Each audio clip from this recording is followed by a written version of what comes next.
UAE र मलेसियाका security कम्पनीमा कार्यरत श्रमिकहरूले सम्झौता अनुसार पारिश्रमिक, बिदा र औषधि उपचार नपाएको गुनासो हामीमाझ गर्नुभएको छ। यता मेन पावरले मोटो रकम असुल्ने र भने जस्तो काम नदिएको गुनासो गर्दा श्रमिकलाई धम्क्याउने, थर्काउने गरेको उनीहरू बताउँछन्। त्यसैले नेपाली श्रमिकहरूको अवस्था बुझेर सम्झौता अनुसारकै सेवा सुविधा दिलाउन र श्रमिकलाई दुःख दिने मेन पावरलाई कारबाहीको दायरामा ल्याउन म सभामुखज्यू मार्फत श्रम मन्त्रालयको ध्यान आकर्षण गराउन चाहन्छु। केही दिनदेखि राजावादी र विभिन्न प्रतिगामी शक्तिहरू सर्वलाउन थालेको देखिन्छ। अरूको बुई नचढाउँ, आफ्नै खुट्टामा उभिएको नै उत्तम हुन्छ भन्ने कुराको मनन गरौँ। जनताको रगतले नुहाएर आएको हामी नबिर्सौँ यो कुरा। सभामुख महोदय, देशमा परिवर्तनको हावा चलिसकेको छ। देश पूर्ण रूपले असफल भइसकेको हामी सबैले महसुस गरेको छौँ। अब यो परिवर्तनको हावालाई हामी सबैले बुझेर आधी हुरीमा परिणत हुने भन्दा पहिले यो सदनलाई मेरो विनम्र अनुरोध पटक पटक मैले गरिरहेको छु। 9 दशक हाम्रो पुरै 2 पुस्ता लोकतन्त्रका लागि लड्यो र लखन थापादेखि विस्तृत शान्ति सम्झौतासम्म पुग्दा हजारौंको बलिदान, बेपत्ता, अपाङ्ग र घाइते भएर हामीले आजको संघीय लोकतान्त्रिक गणतन्त्र प्राप्त गरेका हौं। यति ठूलो लगानीबाट प्राप्त भएको हाम्रो संविधान र व्यवस्था विरुद्ध विरोधका स्वरहरू सुनिन थालेका छन्। जताबाट जो जसरी बोले पनि हामीलाई यो अधिकार लोकतन्त्र नै दिएको। नेता सम्माननीय प्रधानमन्त्री केपी शर्मा ओलीज्यूको सरकारले देशमा विकासको लहर ल्याएको छ। जनतामा आशा पलाएको छ। विकासको लहर देखेर विकास विरोधीहरू आत्तिएका छन्। संविधानमा व्यवस्था नै नभएको राजतन्त्र फर्काउँछौँ भन्दै जनतामा झुट्टा भ्रम फैलाउँदैछन्। जनतालाई झुट्टा भ्रम, दबाब र प्रभावमा नपर्न आग्रह गर्दछु। माघ 10 गते सम्मानित सर्वोच्च अदालतले सरकारलाई निर्देशनात्मक आदेश जारी गरे तापनि उक्त आदेश बमोजिमको कार्य हुन सकेको छैन। लामो समयसम्म सेवा गरिरहेका कर्मचारीको लागि एक पटकको लागि स्थायी वा उपदानको व्यवस्था गर्न तथा योगदानमा आधारित सामाजिक सुरक्षाको दायरामा ल्याउन आवश्यक रहेको छ। त्यस जिल्लाबाट एकजना समानुपातिक र एकजना प्रत्यक्ष गरी 2 जना सांसदले प्रतिनिधित्व गरिराखेका छौँ। तर 2081 5 महिना 28 गते सत्ता पक्षकै अन्य जिल्लाको एकजना मान्यज्यूको नामबाट र सडक बोर्ड मिन भवनको नामबाट एउटा पत्र जान्छ कि सिस्ने गाउँपालिकाको वार्ड नम्बर 2 र 5 मा 65 लाखका 2वटा योजना र भूमि गाउँपालिकाको 3 र 8 नम्बर वडामा 70 लाखको चाहिँ 2वटा योजनाहरू चाहिँ भौतिक पूर्वाधार मन्त्रालय अन्तर्गत यो विनियोजन भएको हुनाले त्यहाँ उपभोक्ता समिति गठन गरेर कामकाज अगाडि बढाउनु हुन र यसको चाहिँ फर्च्योर चाहिँ असार मसान्तसम्म चाहिँ लिनु हुन भनेर एउटा पत्र जान्छ। तर मन्त्रालयको एलएमबिआइएसमा कतै पनि त्यो रकम उल्लेख भएको पाइँदैन र अर्को पटक फेरि 2081 11 22 मा फेरि एउटा यस्तो पत्र जान्छ कि यसपटकको चाहिँ बजेट चाहिँ निकासा नभएको हुनाले अर्को आर्थिक वर्षमा यो बजेट विनियोजन गर्ने बेहोरा जानकारी गराइन्छ। अब शून्य समयको कार्यक्रम प्रारम्भ हुन्छ। शून्य समयमा बोल्न चाहनुहुने मान्य सदस्यहरूको लागि 1 मिनेटको समय निर्धारण गरिएको छ। सर्वप्रथम मान्य सदस्य डोल प्रसाद अर्याल। सम्माननीय सभामुख महोदय, विदेशमा नेपालीहरूले पसिना बगाएर पठाएको रेमिट्यान्सले हाम्रो अर्थतन्त्रलाई टेको दिएको विदितै छ। तर उनीहरूको पीडा भने हामीले बुझ्न सकेका छैनौँ। दैनिक जसो मेरो सचिवालयमा अल्पत्र परेको ठगिएको समस्या राख्दा दूतावास र वैदेशिक रोजगार विभागले व्यवस्था गरेको गुनासा आउने गरेका छन्। हालै युएई र मलेसियाका सेक्युरिटी कम्पनीमा कार्यरत श्रमिकहरूले सम्झौता अनुसार पारिश्रमिक, बिदा र औषधि उपचार नपाएको गुनासो हामीमाझ गर्नुभएको छ। यता मेन पावरले मोटो रकम असुल्ने र भने जस्तो काम नदिएको गुनासो गर्दा श्रमिकलाई धम्क्याउने, थर्काउने गरेको उनीहरू बताउँछन्। त्यसैले नेपाली श्रमिकहरूको अवस्था बुझेर सम्झौता अनुसारकै सेवा सुविधा दिलाउन र श्रमिकलाई दुःख दिने मेन पावरलाई कारबाहीको दायरामा ल्याउन म सभामुखज्यू मार्फत श्रम मन्त्रालयको ध्यान आकर्षण गराउन चाहन्छु। साथै सभामुख महोदय, कञ्चनपुरको लालझाडी 3 का झन्डै 1.5 लाख जनसङ्ख्या दोदा नदीमा आउने बाढीको उच्च जोखिममा छन्।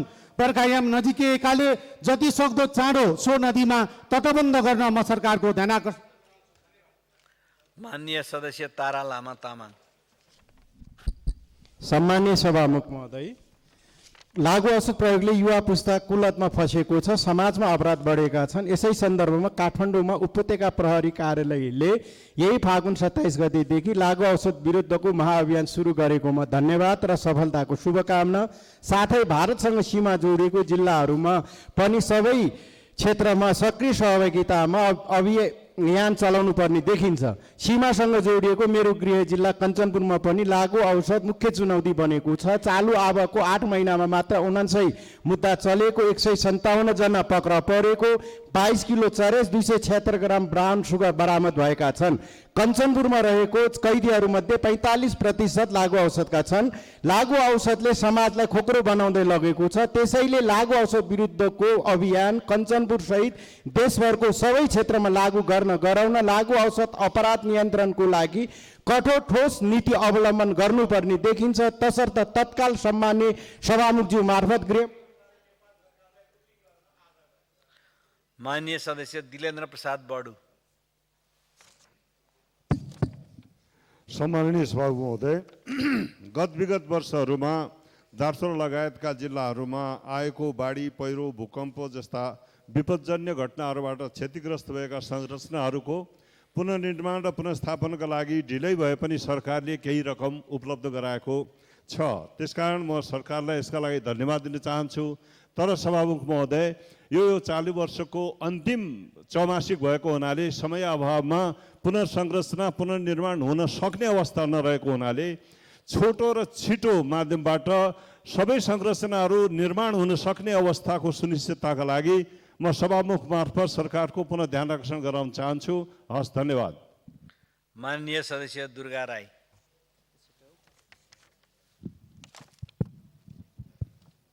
सम्माननीय सभामुख महोदय, पूर्व विशिष्टहरूलाई आजीवन दिने सेवा सुविधाका बारेमा सरकारले विधेयक तयार गर्दैछ भन्ने कुरा के हो? त्यसो नगर्न सभामुख महोदय मार्फत सरकारको ध्यान आकर्षण गराउन चाहन्छु। सभामुख महोदय, केही दिनदेखि राजावादी र विभिन्न प्रतिगामी शक्तिहरू सल्बलाउन थालेको देखिन्छ। अरूको बुई नचढाउँ, आफ्नै खुट्टामा उभिएको नै उत्तम हुन्छ भन्ने कुराको मनन गरौँ। सभामुख महोदय, हिजो सत्ता पक्षका माननीयजीले यौन व्यवसायलाई कानुन बनाई मान्यता दिएर पर्यटकलाई आकर्षण गरी अर्थोपार्जन गरौँ भन्ने कुरा दोस्रो पटक यस सम्मानित संसदमा उठाउनु आपत्तिजनक विषय हो। यस्तो चिन्तनको घोर विरोध गर्दछु। यस्ता विचारले अनुशासित र मर्यादित रूपमा रहेको समाजलाई अराजकतिर पुर्याउँछ। त्यसैले यो भनाइलाई रेकर्डबाट हटाउन सभामुख महोदयको रुलिङको माग गर्दछु। साथै सभामुख महोदय, सम्बन्धित माननीयजीलाई प्रश्न गर्न चाहन्छु, त्यस्तो कार्य गर्न आफ्नो परिवारबाट अघि सार्नलाई आँट गर्नुहुन्छ भन्ने प्रश्न गर्न चाहन्छु। धन्यवाद। माननीय सदस्य देवेन्द्र पौडेल। सम्माननीय सभामुख महोदय, आकस्मिक रूपमा आएको भीषण बाढीले क्षतिग्रस्त बागलुङ भीमगिठे दर्लिङ निगलपानी सडक कहिले बन्ने हो? मध्यपहाडी लोकमार्गको बागलुङ अछेतेदेखि घोडा बाँध्ने सडक, सालजन्डी ढोरपाटन अन्तर्गत देवीस्थानदेखि बुर्तिवाङ ढोरपाटनसम्मको सडक, काँटे खोला धनसिङ चोकदेखि अमरभूमि अर्गल तारा शहीद मार्ग सडक, बुर्तिवाङ बुङ्गादोबान हुँदै सोले सडक र हरिचौर पाण्डुखानी रमुवा सडक कहिले बन्ने? सम्माननीय सभामुख महोदय, त्यसै गरी बुर्तिवाङको सेवा केन्द्रमा नागरिकता दिने कर्मचारी र अस्पतालमा उपचार दिने डाक्टरको सहज उपलब्धता कहिलेदेखि हुने? सम्माननीय सभामुख महोदयज्यू, सम्बन्धित निकायको ध्यान आकर्षण गराउन चाहन्छु। धन्यवाद। माननीय सदस्य धवल शमशेर जङ्गबहादुर राणा। धन्यवाद सभामुख महोदय। हिजो यो सदनमा राज संस्थालाई लिएर निकै टिका टिप्पणी भयो। पुरानो प्राचीन इतिहासलाई कोट्याएर कुराहरू निकालियो। हामी यहाँ यो नबिर्सौँ। यहाँ भएका अधिकांश पार्टीका इतिहास जनताको रगतले नुहाएर आएको हामी नबिर्सौँ यो कुरा। सभामुख महोदय, देशमा परिवर्तनको हावा चलिसकेको छ। देश पूर्ण रूपले असफल भइसकेको हामी सबैले महसुस गरेको छौँ। अब यो परिवर्तनको हावालाई हामी सबैले बुझेर आधी हुरीमा परिणत हुने भन्दा पहिले यो सदनलाई मेरो विनम्र अनुरोध पटक पटक मैले गरिरहेको छु। देशमा जनताले चाहेको सनातन धर्म सापेक्ष हिन्दू अधिराज्य र यो संहिता र यो गणतन्त्र सफल गणतन्त्र र संहितालाई पाखा लगाउनु बाहेक अर्को उपाय छैन। यो काम समयमा नि गरौँ सभामुख महोदय। समय निस्किसके भने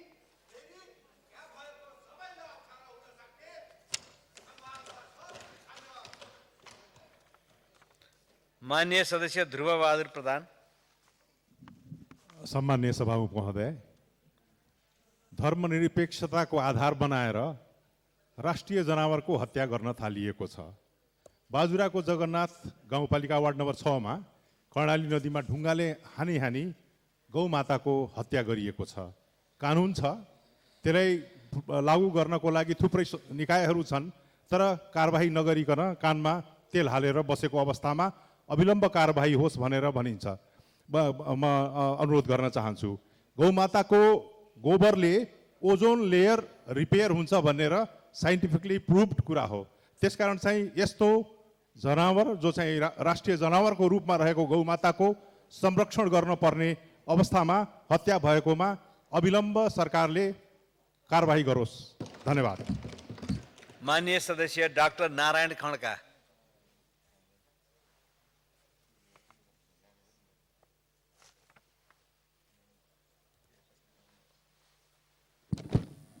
सम्मानीय सभामुख महोदय मार्फत सम्मानीय प्रधानमन्त्रीज्यूलाई गत भाद्र 6 गतेको प्रधानमन्त्री सांसद प्रश्नोत्तर कार्यक्रममा प्रधानमन्त्रीज्यूले यस सम्मानित सदनमा व्यक्त गर्नुभएका प्रतिबद्धता स्मरण गराउन चाहन्छु।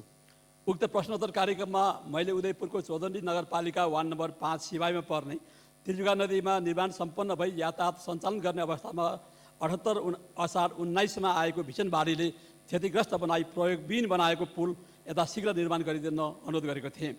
प्रधानमन्त्रीज्यूले क्षतिग्रस्त उक्त पुल नयाँ डिजाइनबाट यथाशीघ्र निर्माण गरिदिने आश्वासन दिनुभएको थियो। साथै मन्त्री परिषदबाट निर्णय भई पटक पटक बजेट भाषणमा समावेश गरी निर्माण प्रक्रिया सुरु भई 16,000 रुखहरू कटान गरी अलपत्र छोडिएको अल वेदर र सजिलै कम लागतमा अन्तर्राष्ट्रिय विमानस्थल बन्ने सम्भावना भएको सगरमाथा विमानस्थल पनि निर्माण चाँडै सुचारू गर्ने आश्वासन दिनुभएको थियो। प्रधानमन्त्रीज्यूले प्रतिबद्धता व्यक्त गर्नुभएको पनि 7 महिना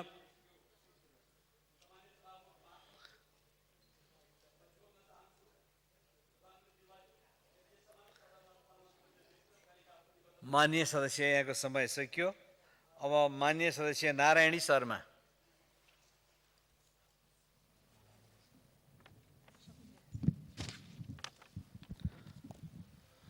सम्माननीय सभामुखज्यू, यो देशको झन्डै 9 दशक हाम्रो पुरै 2 पुस्ता लोकतन्त्रका लागि लड्यो र लखन थापादेखि विस्तृत शान्ति सम्झौतासम्म पुग्दा हजारौँको बलिदान, बेपत्ता, अपाङ्ग र घाइते भएर हामीले आजको सङ्घीय लोकतान्त्रिक गणतन्त्र प्राप्त गरेका हौँ। यति ठुलो लगानीबाट प्राप्त भएको हाम्रो संविधान र व्यवस्था विरुद्ध विरोधका स्वरहरू सुनिन थालेका छन्। जताबाट जो जसरी बोले पनि हामीलाई यो अधिकार लोकतन्त्र नै दिएको हो। अहिले सडक र सदनमा केही सामन्ती व्यवस्थाका अवशेषहरू लोकतन्त्र र यसको नेतृत्व विरुद्ध बोलिरहेका छन्। म सम्मानित सदन मार्फत सबैलाई ध्यान आकर्षण गराउँदछु, यो व्यवस्था र संविधान प्राप्तिमा धेरै रगत, पसिना, आँसु बगेको छ। हामीले जीवनका सबै रहर चाहना त्यागेर जीवन मरणको लडाइँ लडेका छौँ, व्यवस्था ल्याएका हौँ। सम्माननीय सभामुखज्यू, केही मान्छे अहिले माओवादी आन्दोलन र त्यसको नेतृत्वलाई हत्यारो साबित गर्न खोजिरहेका छन्। म गर्वका साथ भन्छु, अध्यक्ष कमरेड प्रचण्डको नेतृत्वमा जीवन मरणको लडाइँ लडेका हौँ र त यहाँसम्म पुगेका छौँ। खबरदार, गणतन्त्रका विरुद्ध जाने दुस्साहस कसैले नगरे हुन्छ।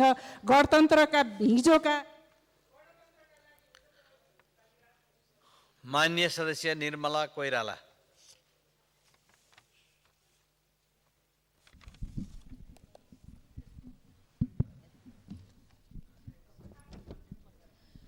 सम्माननीय सभामुख महोदय, 2028 सालमा राजा महेन्द्रको रहस्यमय मृत्युपछि 2058 सालसम्म राजा वीरेन्द्रको शासनकाल थियो। त्यति बेला राजाको सचिवालयको मुखिया अथवा मुख्य सल्लाहकार भई राजा वीरेन्द्र विदेश जाँदा कार्यवाहक राजा भई 30 वर्ष अरबौँ खरबौँ सम्पत्ति जोडेर समेत नपुगेर दरबार नाश गरेर विदेशीले देशमा अपराधका सिलसिला चलाइरहँदा उनीहरूको आड भरोसामा निर्जलतापूर्वक 5 वर्षसम्म निरङ्कुश ढङ्गले देश चलाएको होइन र? सम्मानीय सभामुख महोदय, यो संविधानको विशिष्टता भनेको जनताद्वारा लखेटिँदा पनि निर्मित संविधानको सुरक्षा घेराभित्र आफू बाँचेकाहरूले पनि यही व्यवस्था नाश गर्ने सपना देख्नु र संसार लज्जित हुने गरी अराजक अभियान सञ्चालन गर्ने प्रति खेद प्रकट गर्दछु। धन्यवाद। माननीय सदस्य निशा डाङ्गी। सम्माननीय सभामुख महोदय, डिजिटल कारोबार निशुल्क गर्ने विषय आज चौथो पटक यो सदनमा उठाउँदैछु। यस विषयमा अर्थमन्त्रीज्यूलाई 2 महिना अगाडि ध्यानाकर्षण पत्र समेत बुझाएको थिए, तर हालसम्म कुनै पनि जवाफ आएको छैन। सम्माननीय प्रधानमन्त्रीज्यूले 7 महिना अगाडि सामाजिक सञ्जालमा डिजिटल कारोबारलाई निशुल्क बनाउने कुरा गर्नुभएको थियो। त्यसैगरी प्रधानमन्त्रीका प्रमुख सल्लाहकार विष्णु रिमालले पनि मोबाइल ब्याङ्किङको महँगो शुल्कको आलोचना गर्दै फेसबुकमा स्ट्याटस लेख्नु भएको थियो, तर दुर्भाग्य सरकारले हालसम्म कुनै पनि काम अगाडि बढाएको छैन। फेसबुकमा स्ट्याटस लेखेर मात्र जनताको भलो हुँदैन, नीति कार्यान्वयन गरेर जनतालाई सहयोग गर्नुपर्छ। सभामुख महोदय, सरकार आफ्नै वचनको मूल्य बुझ्दैन, सदनमा बारम्बार उठेको विषयहरूको बेवास्ता गर्छ। सरकारको आश्वासनलाई जनताले गम्भीर रूपमा लिन्छन्, तर सरकार सुन्दै नसुने चाहिँ गर्छ। फेसबुकमा लेखेका कुरा केवल लाइक, सेयर र कमेन्टका लागि मात्रै थियो कि वास्तवमै कार्यान्वयन गर्नको लागि प्रतिबद्धता थियो? हाम्रा टिका टिप्पणी गर्न प्रशस्त समय हुन्छ, तर जनताको गुनासो किन सुन्दैन यो सरकार? र अन्त्यमा फेरि पनि डिजिटल भुक्तानी निशुल्क गर्न सभामुख मार्फत म सरकारको गम्भीर ध्यान आकर्षण गराउन चाहन्छु। धन्यवाद। माननीय सदस्य पुष्पबहादुर शाह। सम्माननीय सभामुख महोदय, अछाम मङ्गलसेन नगरपालिका वार्ड नम्बर 8 का देवरूपा बोहरा र विनिता बोहरा घर पोत्ने माटो खन्न गएका बेला माटोको ढिस्कोमा पुरिएर मृत्यु भएको छ। मृतकहरूप्रति श्रद्धाञ्जली र परिवारजनमा संवेदना व्यक्त गर्दछु। अछाम जिल्लामा जङ्गली जनावरको आक्रमण बढ्दो छ। आक्रमणमा परि 2 जनाको मृत्यु, 10 जना घाइते, 150 जनाको पशुधन क्षति र 300 जनाको कृषि बाली नोक्सानी भएको सरकारी तथ्याङ्क छ। रु 77 लाख क्षति बापतको रकम पीडितहरूले भुक्तानी पाउन सकेका छैनन्। किसानहरू बडो मर्कामा परेका छन्। तसर्थ उक्त रकम अविलम्ब भुक्तानीका लागि सभामुखज्यू मार्फत सरकारको ध्यान आकर्षण गराउन चाहन्छु। धन्यवाद। माननीय सदस्य प्रकाश ज्वाला। सम्माननीय सभामुख महोदय, लोकसेवामा 6 पटकभन्दा बढी परीक्षा दिन निषेध गर्ने गरी कानुनी व्यवस्था गरिँदैछ भने त्यो गलत छ। कुनै नागरिकलाई परीक्षा नै दिन नपाउने गरी सिन्डिकेट गर्नु संविधानको भावना विपरीत छ। यसरी परीक्षाबाट नै वञ्चित गर्नु नेपाली युवाहरूलाई अझ बढी खाडी र मलेसियातिर धकेल्नु हो। सरकारले रोजगारीको विकल्प पनि नदिने, परीक्षामा प्रतिस्पर्धा गर्न पनि रोक्ने, मौलिक अधिकारबाट वञ्चित गर्नु हो। त्यसकारण लोकसेवा लड्ने उमेर भएसम्म परीक्षा दिएर पाउनु पर्दछ। बरु अब राजनीतिक नियुक्ति कतिपटक खान पाउने, चुनाव कतिपटक लड्न पाउने, सांसद, मन्त्री, प्रधानमन्त्री, राष्ट्रपति कतिपटक हुन पाउने भन्ने विषयमा बहस गरौँ। माननीय सभामुख महोदय, मेरो विचारमा राष्ट्रपति उपराष्ट्रपति 1 पटक भए हुन्छ, प्रधानमन्त्री 2 पटकभन्दा बढी नहुने, मन्त्री सांसद बढीमा 3 पटक हुने र गैर सांसद मन्त्री हुने व्यवस्था गरौँ। सत्ता सञ्चालन र पटक पटक चुनावमा फेल हुनेलाई निषेध गरौँ, तर नेपाली भाइ बहिनीहरूलाई लोकसेवा लड्ने र राष्ट्रसेवक बन्ने अवसरबाट वञ्चित नगरौँ, निषेध नगरौँ। अवकाश लगत्तै वा राजीनामा दिएर तुरुन्त नियुक्ति लिने र आइएनजिओ र विदेशी एजेन्सीमा जागिर खाने व्यवस्था अन्त्य गरौँ। माननीय सदस्य प्रतिमा गौतम। सम्मानीय सभामुख महोदय, 2086 सम्म 70% विद्यार्थीलाई प्राविधिक शिक्षामा भर्ना गराई प्रशिक्षण गराउने 16औं योजनामा लेखेको छ। तर यस क्षेत्रमा काम गरेका नेपाल सरकारको एकमात्र कानुनी संरचना सिटिभिटी र जसलाई व्यवस्थापन गर्ने कानुन 35 वर्ष पुरानो भएकोले प्राविधिक शिक्षा तथा व्यावसायिक तालिम परिषद ऐन 2045 लाई तीनै तहका सरकारवालाहरूको समन्वय सहकार्य कायम हुने गरी कार्यात्मक क्षमता मजबुत बनाउन राज्य संरचना अनुसार सिटिभिटी र सिटिभिटी ऐन तथा नियमलाई संरचनात्मक रूपान्तरण र यथार्थपर कार्यान्वयन योग्य र उत्पादनमूलक र नतिजामूलक बनाउन वर्तमान राज्य संरचना अनुसार पुनर्संरचना गर्न तथा प्राविधिक शिक्षालयहरू प्रदेश सरकारबाट सञ्चालन हुने गरी प्रतिस्थापन ऐन ल्याउन ढिला भइसकेकोले प्रस्तावित विद्यालय शिक्षा विधेयकसँगै प्राविधिक तथा व्यावसायिक शिक्षा विधेयक तथा राष्ट्रिय योग्यता प्रारूप सम्बन्धी विधेयक यथाशीघ्र यस सम्मानित सदनमा पेश गर्नका लागि सम्मान्य सभामुख मार्फत सम्बन्धित निकाय। माननीय सदस्य प्रतीक्षा तिवारी। सम्माननीय सभामुख महोदय, विकास पुरुष राजनेता सम्माननीय प्रधानमन्त्री केपी शर्मा ओलीज्यूको सरकारले देशमा विकासको लहर ल्याएको छ, जनतामा आशा पलाएको छ। विकासको लहर देखेर विकास विरोधीहरू आत्तिएका छन्। संविधानमा व्यवस्था नै नभएको राजतन्त्र फर्काउँछौँ भन्दै जनतामा झुट्टा भ्रम फैलाउँदैछन्। जनतालाई झुट्टा भ्रम, दबाब र प्रभावमा नपर्न आग्रह गर्दछु। सभामुख महोदय, किसानहरूको मुख्य बाली मकै चैती धान लगाउने बेला भएको छ, बजारमा मल खाद बिउ बिजन सहज रूपमा उपलब्ध छैन। उत्पादन भएको तरकारी फलफुल लगायत उत्पादित वस्तुले उचित मूल्य पाउन सकेको छैन। तसर्थ किसानका समस्या तत्काल समाधान गर्न नेपाल सरकार कृषि मन्त्रीज्यूलाई गम्भीर ध्यानाकर्षण गराउँछु। धन्यवाद। माननीय सदस्य प्रभु हजारा। सम्माननीय सभामुख महोदय, पर्सा बारा जिल्लामा ठुलो उद्योगहरू रहेको छ।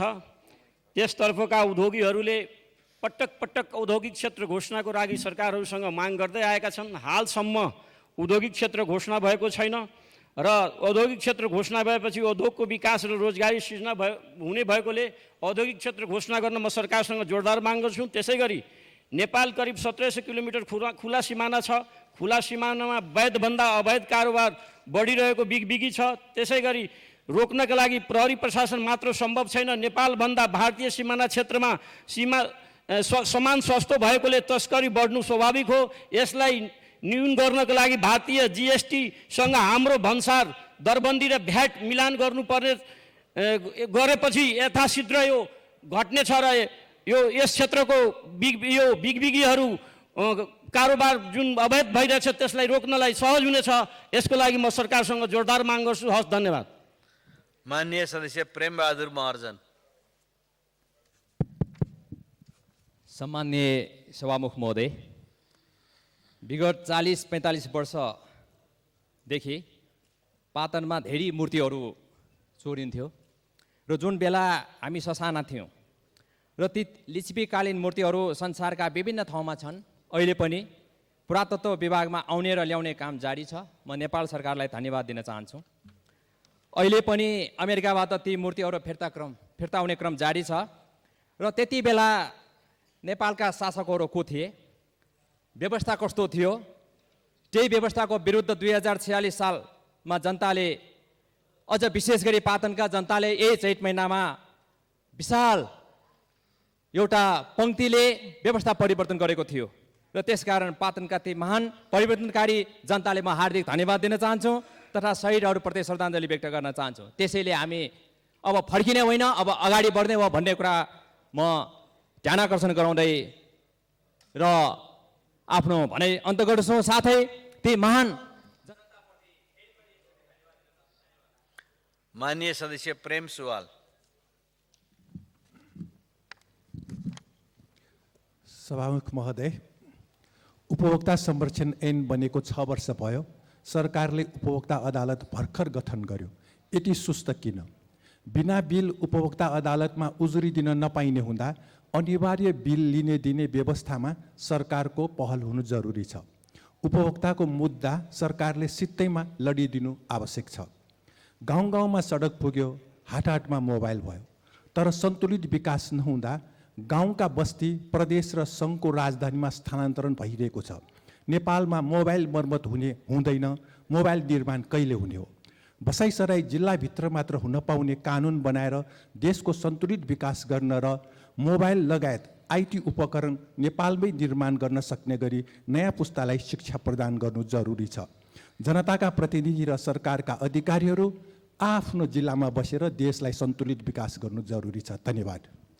माननीय सदस्य वासुदेव घिमिरे।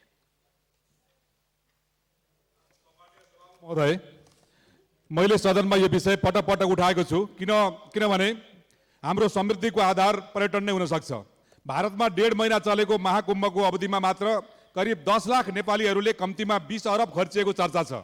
भारतले धार्मिक पर्यटन प्रवर्धनका लागि आकर्षक र योजनाबद्ध काम गरेकोले महाकुम्भमा नेपालीहरूको समेत आकर्षण रह्यो। नेपालले पनि भारतलाई लक्षित गरेर धार्मिक पर्यटन प्रवर्धनमा धेरै काम गर्न सक्ने देखिन्छ। लुम्बिनी, पशुपतिनाथ, मुक्तिनाथ र जनकपुरलाई केन्द्रित गरेर वर्षको कम्तीमा 10 दिन भारतीय यात्रुबाहेक सवारी साधनलाई भन्सार फ्री गर्ने सरल प्रशासनिक विधिबाट आवत जावत र बसाई व्यवस्थापन गर्ने हो भने करिब 1 करोड भारतीय पर्यटकलाई सजिलै नेपालमा बिताउन सकिन्छ। यसरी आउने पर्यटकले प्रति व्यक्ति करिब 10,000 भारू खर्च गर्दा 1 खरब 60 अरब बराबरको आर्थिक क्रियाकलाप हुन्छ। तसर्थ सम्मान्य सभा मार्फत तीर्थाटनको त्राणबद्ध योजना निर्माण गरी पर्यटन प्रवर्धन अभियानमा लाग्न म सरकारको गम्भीर ध्यानाकर्षण गर्न चाहन्छु। धन्यवाद। माननीय सदस्य बिन्दवासिनी कंसाकार। सम्माननीय सभामुख महोदय, नेपालमा खानेपानीको सङ्कट गहिरिँदै जाँदा जार र बोतलको पानीमा भर पर्ने अवस्था आएको छ। तर हालै अनुसन्धानहरूले यी पानीमा माइक्रोप्लास्टिकको अत्याधिक मात्रा रहेको देखिएको छ। विश्व स्वास्थ्य सङ्गठनले यसलाई नयाँ युगको प्रदूषक भनेको छ, जसले विशेष गरी बालबालिका, वृद्ध र रोग प्रतिरोधात्मक क्षमता कमजोर भएकाहरूलाई गम्भीर असर पुर्याउन सक्छ। त्यसैले म सरकारको ध्यान निम्न बुँदाहरूमा आकर्षित गर्न चाहन्छु। जार र बोतलको पानीको गुणस्तर परीक्षण अनिवार्य गरियोस्। माइक्रोप्लास्टिकको जोखिमबारे आम नागरिकमा सचेतना अभियान सञ्चालन गरियोस्। सुरक्षित र शुद्ध खानेपानी सुनिश्चित गर्न दीर्घकालीन नीति निर्माण गरियोस्। म यस सम्मानित सदनमा सम्माननीय सभामुखज्यू मार्फत माननीय खानेपानी मन्त्रीजीको ध्यान आकर्षण गराउन चाहन्छु। धन्यवाद। माननीय सदस्य बिमला सुवेदी। माननीय सभामुख महोदय, देशभरका सरकारी कार्यालयहरूमा कार्यरत कार्यालय सहयोगी, माली, सवारी चालक लगायतका आधारभूत पदमा कार्यरत अस्थायी करार र ज्यालादार कर्मचारीहरू वर्षौँसम्म पसिना बगाइरहेका छन्। तर ती कर्मचारीहरू घर फर्कँदा रित्तो हात फर्काउनु पर्ने बाध्यता छ। 2070 साल माघ 10 गते सम्मानित सर्वोच्च अदालतले सरकारलाई निर्देशनात्मक आदेश जारी गरे तापनि उक्त आदेश बमोजिमको कार्य हुन सकेको छैन। लामो समयसम्म सेवा गरिरहेका कर्मचारीको लागि एकपटकको लागि स्थायी वा उपदानको व्यवस्था गर्न तथा योगदानमा आधारित सामाजिक सुरक्षाको दायरामा ल्याउन आवश्यक रहेको छ। पूर्व विशिष्ट कर्मचारीको लागि सुविधा प्रदान गर्न कानुन बनाइरहेको वर्तमान सरकारलाई सम्मानित सदनमा दर्ता भई छलफलको क्रममा रहेको निजामती ऐनमा देशभरका कार्यालय सहयोगी, माली, सवारी चालक लगायतको आधारभूत पदमा कार्यरत अस्थायी करार र ज्यालादार कर्मचारीहरूको लागि उचित व्यवस्था गर्न गम्भीर ध्यान आकर्षण गराउन चाहन्छु। धन्यवाद। लाल सलाम। माननीय सदस्य पूर्णबहादुर घरती मगर। महोदय, सम्मान्य सभामुख महोदय, गत आर्थिक वर्षको बजेटमा भौतिक पूर्वाधार मन्त्रालयबाट रुकुम पूर्वको लागि चाहिँ विनियोजित बजेटमा उपेक्षा गरेको कुरा सर्वविदितै छ। हाल त्यस जिल्लाबाट एकजना समानुपातिक र एकजना प्रत्यक्ष गरी 2 जना सांसदले प्रतिनिधित्व गरिराखेका छौँ। तर 2081 5 महिना 28 गते सत्ता पक्षकै अन्य जिल्लाको एकजना मान्यज्यूको नामबाट र सडक बोर्ड मिन भवनको नामबाट एउटा पत्र जान्छ कि सिस्ने गाउँपालिकाको वार्ड नम्बर 2 र 5 मा 65 लाखका 2वटा योजना र भूमि गाउँपालिकाको 3 र 8 नम्बर वडामा 70 लाखको चाहिँ 2वटा योजनाहरू चाहिँ भौतिक पूर्वाधार मन्त्रालय अन्तर्गत यो विनियोजन भएको हुनाले त्यहाँ उपभोक्ता समिति गठन गरेर कामकाज अगाडि बढाउनु हुन र यसको चाहिँ फर्च्योर चाहिँ असार मसान्तसम्म चाहिँ लिनु हुन भनेर एउटा पत्र जान्छ। तर मन्त्रालयको LMBIS-मा कतै पनि त्यो रकम उल्लेख भएको पाइँदैन र अर्को पटक फेरि 2081 11 22 मा फेरि एउटा यस्तो पत्र जान्छ कि यसपटकको चाहिँ बजेट चाहिँ निकासा नभएको हुनाले अर्को आर्थिक वर्षमा यो बजेट विनियोजन गर्ने बेहोरा जानकारी गराइन्छ भन्ने पत्र